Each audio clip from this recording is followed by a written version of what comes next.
2024 లేదా 25లో డిగ్రీ లేదా బీటెక్ చదివారా? సాఫ్ట్‌వేర్ జాబ్ కోసం ఎదురు చూస్తున్నారా? అయితే కోడ్ జ్ఞాన్ 100 డేస్ కోర్సులో చేరండి. జాబ్ సాధించండి. ఏఐ వచ్చి చాలా రకాల డేంజర్స్ కూడా ఉంటాయని చెప్పి రామ్ గోపాల్ వర్మ గారు ఆయనకి ఏఐ చాలా ఇష్టం. అనేక సందర్భాల్లో ఆయన ఏఐ గురించి చాలా తీవ్రంగా మాట్లాడారు ఇంటెన్స్‌గా. సో ఆయన ఏమంటారంటే ఇప్పుడు ముందు ట్రూత్‌కి ఫేక్ డీప్ ఫేక్ ఇలాంటివి వచ్చినప్పుడు అసలు డిఫరెన్స్ తెలియదని చెప్పి మరి అది పెద్ద సవాల్ అవుతుందంటారా రాబోయే రోజుల్లో? మీరు ఇప్పుడు అబ్జర్వ్ చేస్తే గ్రోత్ స్కూల్ అని చెప్పి టాప్ ఎడ్టెక్ కంపెనీ ఉంది. దాని ఫౌండర్ వైభవ్ సిసెంటి అని ఉన్నారు. మీరు కనుక తనది ఇన్స్టాగ్రామ్ ఓపెన్ చేస్తే లాస్ట్ 6 monthsలో తన రీల్స్ అన్నీ కూడా ఏఐ జనరేట్ చేసినాయి, కానీ అది న్యాచురల్గా ఉంటాయి. సో వాళ్ళ కింద కామెంట్ కూడా పెడతారు, this is generated by AI అని చెప్పి. అవును. సో ఏది రియల్ ఏది ఫేక్ అన్నది ఇప్పుడు రీసెంట్ జరిగిన ఇన్సిడెంట్స్లో అట్లీస్ట్ కొంతవరకు ఫైండ్ అవుట్ చేశారు. ఇప్పుడు ఇంకా ఆ ఛాన్స్ కూడా ఉండదు. ప్రతి టెక్నాలజీకి అడ్వాన్స్ ఉంటాయి, నెగిటివ్స్ ఉంటాయి, పాజిటివ్స్ ఉంటాయి, నెగిటివ్స్ ఉంటాయి. దాన్ని ఎట్లా యూటిలైజ్ చేసుకుంటాము అన్నదే. అంటే చాలా చోట్ల ఇది ఎవిడెన్స్ గా వాడతారు. ఈ గొంతు, ఈ వాయిస్ కానీ లేకపోతే ఈ వీడియో కానీ లేదా ఈ ఫోటోగ్రాఫ్ అనడానికి ఇప్పుడు లేదు. అంతగా రియలిజం వచ్చేసింది ఏఐలో కూడా. ఏఐలో ఇప్పుడు లేటెస్ట్గా అంటే ఓపెన్ ఏఐలో ఏమేమి వాడుతున్నారు ఎక్కువగా? సో బేసిక్గా చాట్ జీపీటీ ఎక్కువ యూజ్ చేస్తారండి. ఇప్పుడు నేను ఎక్కువగా నెక్స్ట్ ప్రాబ్లం క్రియేట్ అవుతుంది అన్నది నేను అనుకుంటుంది ఏంటంటే, మా ఎంప్లాయీస్ దగ్గర నుంచి నేను అబ్జర్వ్ చేసింది బేసిక్ లీవ్ లెటర్ రాయడానికి కూడా చాట్ జీపీటీ మీద డిపెండ్ అవుతున్నారు. అవును, అంటే ఇప్పుడు లెటర్ టు బాస్ మీరు అనేది రైటే. 2 days సిక్ లీవ్ అనగానే వచ్చేస్తుంది. అదేమవుతుంది, రేపు పొద్దున్న రాను చాలా ప్రాబ్లం క్రియేట్ అవుతుంది. అసలు థింకింగ్ ఎబిలిటీస్ పోతాయి అన్నమాట. బేసిక్ 2+2 అన్నా కూడా వాళ్ళు ఇంకా చాట్ జీపీటీ అడిగే పాయింట్లో అయిపోతారు. అంత థింకింగ్ కూడా రాదు. అది చాలా డిసడ్వాంటేజ్ అయిపోద్దండి గోయింగ్ ఫర్దర్. అట్లాగే కానీ సో నేను అందుకే ఒక కండిషన్ పెట్టాను కంపెనీలో, లీవ్ లెటర్స్ మీ ఓన్ గా రాస్తేనే లీవ్స్ కి పర్మిషన్ ఇస్తాము. అది కూడా రియల్ గా కొంచెం please make it natural according to my style అంటే కూడా ఇచ్చేస్తుంది. కాబట్టి మనకి వాళ్ళ క్యాపబిలిటీ ఎంత అన్నది తెలుసు కదా ఇంగ్లీష్ రైటింగ్ లో. అదే ఇంగ్లీష్ పర్ఫెక్ట్ గా ఉందంటే ఖచ్చితంగా మీరు ఏఐ నమ్మాల్సిందే. ఎందుకంటే గ్రామర్, సింటాక్స్ ఎర్రర్స్ లేకుండా చాలా తక్కువ మంది రాగలుగుతారు. సో ప్రతిదీ లెర్నింగ్ స్టేజ్ లోనే ఉందండి. ఈవెన్ ఏఐ కూడా ఫుల్ ఫ్లెడ్జ్డ్ రాలా, లెర్నింగ్ స్టేజ్ లోనే ఉంది. దాన్ని ఇంకా ఎట్లాగా లెర్న్ చేసి మనం చేస్తాము అన్న దాని మీద. ఇప్పుడు సుందర్ పిచ్చయ్య గారి స్టేట్మెంట్ తర్వాత మీకు ఆబ్వియస్లీ మీరు కోడ్ జ్ఞాన్కి అంటే మీ పర్పసే విద్యార్థుల్ని సెటిల్ చేయడం. సో మీకు న్యాచురల్లీ ఆ తలంపు వచ్చి ఉంటుంది, ఏం చేయాలి నేను నెక్స్ట్, ఏం కోర్సెస్ పెట్టాలి ఏఐ రిలేటెడ్ అని. మీకు ఏమనుకున్నారు సాయిరామ్? అంటే సపరేట్ గా మనం ఏఐ కోర్సెస్ పెట్టాల్సిన అవసరం లేదండి. ఉన్న ఫుల్ స్టాక్ ప్రోగ్రామ్ లో ఏఐని ఎలా ఇంప్లిమెంట్ చేయాలి అన్నది చూడాలి. ఇంకో 10 or 15 days ఎక్స్టెండ్ చేసి. ఎందుకు అంటే ఫస్ట్ కంపెనీస్ ఏం చూస్తాయి అంటే లాజికల్ స్కిల్ ఎట్లా ఉంది, లాజికల్ రీజనింగ్ స్కిల్ ఎలా ఉంది అని చూస్తారు. తర్వాత టెక్నికల్ గా ఎలా ఉంది అని చూస్తారు. ఇప్పుడు ఏఐ కూడా రిక్వైర్మెంట్ అవుతుంది కాబట్టి వీళ్ళు వచ్చిన ప్రాబ్లం స్టేట్మెంట్ ని ఏఐలో ఎలాగా సాల్వ్ చేయగలుగుతారు అన్నది కూడా చూస్తారు. సో ఈ 3 things కావాలి కాబట్టి మనం ఆల్రెడీ 2 కవర్ చేస్తున్నాము. సో దానికి ఏఐని ఇంప్లిమెంట్ చేస్తే సరిపోతుంది. ఇప్పుడు కోర్సులు అయితే నేర్చుకోవచ్చండి, but logical thinking, rational thinking అన్నది చిన్నప్పటి నుంచి ఆ బెంట్ ఆఫ్ మైండ్ లేకపోతే రాదు. ఇప్పుడు పిల్లలకి రాను అట్లీస్ట్ మీరు అన్నట్టు చిన్నప్పుడు క్యాల్కులేటర్స్ లేకుండా మనం టేబుల్స్ గుర్తుపెట్టుకుని లేకపోతే ఇంకేదో క్యాల్కులేషన్స్ పెద్దవి ఇస్తే కూడా మనం క్యారీ ఫార్వర్డ్ ఇవన్నీ చేసేవాళ్ళం. ఇప్పుడు అన్నీ మెకనైజ్డ్ అయిపోయాయి, అన్ని ఫింగర్ టిప్స్లో ఇలా వచ్చేస్తున్నాయి. మరి ఏమిటి పిల్లలకి డెవలప్ చేయాలంటే ఈ బెంట్ ఆఫ్ మైండ్? మనం చిన్నప్పుడు ల్యాండ్ లైన్ నెంబర్స్ ఎన్ని గుర్తుపెట్టుకునేవాళ్ళం, నాకు తెలిసి అబౌట్ 10 numbers గుర్తుపెట్టుకునేవాళ్ళం.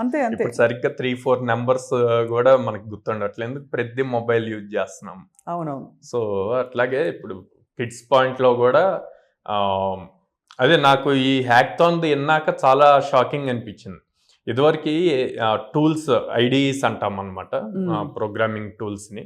సో అది టైప్ చేస్తుంటే ఆటోమేటిక్ సజెషన్స్ వస్తాయి. అట్లాంటివి కూడా ఏమీ లేకుండా, అసలు నెట్ లేకుండా వీళ్ళని చేయమంటే, అంటే ప్యాకేజ్ కూడా చాలా హై అండి, అబౌవ్ 50 lakhs ప్యాకేజ్ ఉంది. సో వాళ్ళు అంత ఇన్డెప్త్ టెస్ట్ చేస్తున్నారు. సో అది రియలైజ్ అవ్వాలి స్టూడెంట్స్ అయినా ఎవరైనా సరే, ప్యూర్ ఏఐ మీద డిపెండ్ అవ్వకూడదు.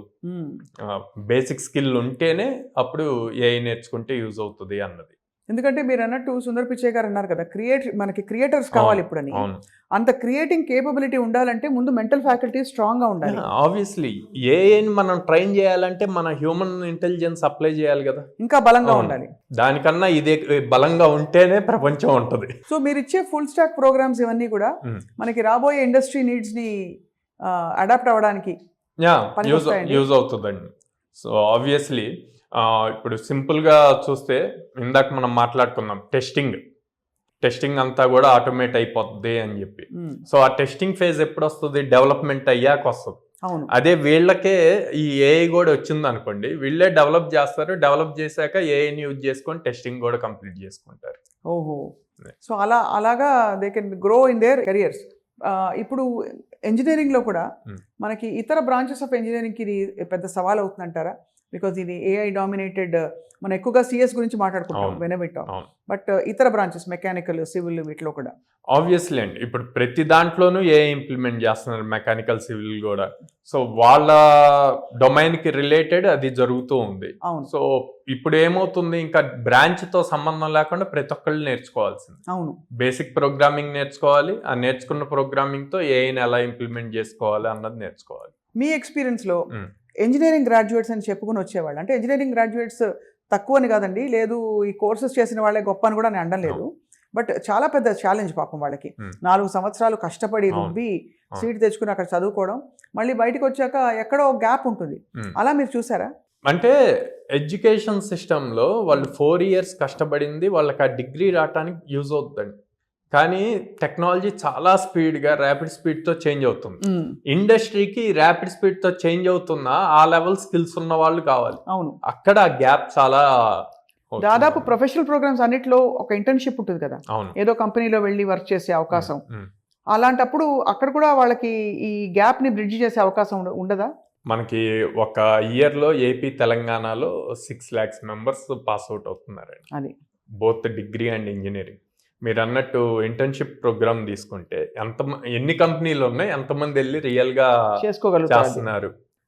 ఇప్పుడు కంపెనీస్ ఇవ్వాలి అన్న ఆ స్కిల్ ఉండాలి కదా స్టూడెంట్స్ కి. కరెక్ట్. అవును. కాలేజ్ నుంచి డైరెక్ట్ కంపెనీలోకి పంపిస్తున్నప్పుడు వాటి resources free of cost use చేస్తున్నప్పుడు వీడు స్టూడెంట్ స్పెండ్ చేసే 3 months 6 months వాళ్ళకి ఏదో ఒక రిజల్ట్ రావాలి. అంత స్కిల్ ఉండట్లేదండి. అవును, అంతే కదా. ఆ స్కిల్ లేకపోవడం వల్ల వాళ్ళు వెనకబడిపోతున్నారు. మీరు ఈ మధ్య కాలంలో మంచి ప్లేస్మెంట్స్ ఇచ్చినట్టు విన్నాం మీ స్టూడెంట్స్ కి. ఏదో ఐ థింక్ 1.5 lakhs దగ్గర per annum, per month. 17 LP అంటే 17 lakhs per annum. 17 lakhs per annum చాలా పెద్ద జీతం అది. ఫ్రెష్ గ్రాడ్యుయేట్ అండి. Fresh graduate.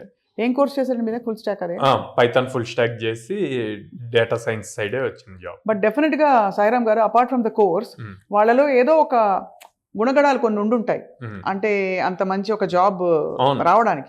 బికాస్ 10 మంది ఆ కోర్స్ చేయొచ్చు, అందరికీ ఆ జాబ్ రాదు. సో ఏంటండి ఆ గుణగణాలు? చూసిన వాళ్ళకి ఇన్స్పిరేషన్ గా అవ్వాలని అడుగుతున్నాను.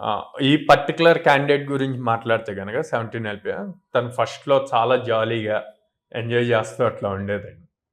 అంటే ఫైనల్ ఇయర్ స్టూడెంట్, జస్ట్ ఇప్పుడు పాస్ అవుట్ అయిందనమాట. రాను అంటే తనకి ఫస్ట్ ప్రోగ్రామింగ్ మీద అంత ఇంట్రెస్ట్ లేదు. వాళ్ళ కాలేజ్లో కొన్ని క్రెడిట్స్ పెట్టడం వల్ల తను వచ్చి జాయిన్ అయింది. బట్ స్లోగా రియల్ టైమ్ ఎగ్జాంపుల్స్ చేస్తున్నప్పుడు తనకు ఆ ఇంట్రెస్ట్ స్టార్ట్ అయింది. హార్డ్లీ మన దగ్గర ఆల్మోస్ట్ 4.5 months నేర్చుకుంది అనమాట. సో నేర్చుకుంది.